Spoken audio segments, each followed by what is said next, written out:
राजस्थान के सियासी उठापटक में अगर कोई शख्स सबसे ज्यादा घबराया है, सबसे ज्यादा डरा और सहमा है, तो वो है मुख्यमंत्री अशोक गहलोत। अपने इसी डर की वजह से अशोक गहलोत अपने तमाम विधायकों के साथ जैसलमेर के होटल में बंद हैं। उनके डर का अंदाजा इस बात से भी लगाया जा सकता है कि कल तक पानी पी पी कर पायलट को कोसने वाले गहलोत ने सचिन पायलट और उनके खेमे के विधायकों पर से धारा 124A के तहत दर्ज करवाया गया राष्ट्रद्रोह का नोटिस तक वापस ले लिया है। अब गहलोत सरकार की ओर से ये कहा जाने लगा है कि विधायकों पर तो राष्ट्रद्रोह का केस बनता ही नहीं है, जबकि कुछ दिन पहले ही अशोक गहलोत ने सचिन पायलट, विश्वेंद्र सिंह और रमेश मीणा समेत कई विधायकों के खिलाफ एसओजी के जरिए राष्ट्रद्रोह की धारा के तहत केस दर्ज करवा दिया था।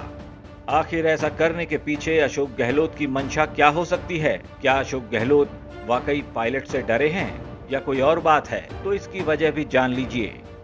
दरअसल पायलट और उनके गुट के विधायकों पर जो केस दर्ज किया गया था, उसकी जांच पहले केंद्र की ओर से सीबीआई करने वाली थी, लेकिन सीबीआई को जांच से पहले राज्य सरकार यानी अशोक गहलोत की अनुमति लेनी पड़ती।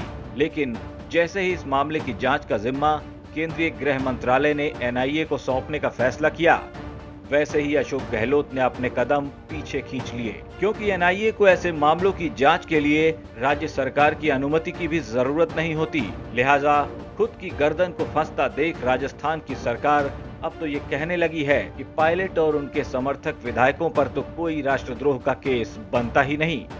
लिहाजा सरकार अब अपना नोटिस वापस लेती है और इस मामले को एसओजी के बजाय अब एसीबी को ट्रांसफर किया जाएगा। गहलोत का हाल ऐसा हो गया है, एक और कुआं तो दूसरी ओर खाई, यानी अगर पायलट से बदला लेने की कोशिश करते हैं तो अमित शाह के चक्रव्यूह में फंसते हैं, और अगर ऐसा नहीं करते हैं तो भी कुर्सी पर खतरा बरकरार ही रहेगा।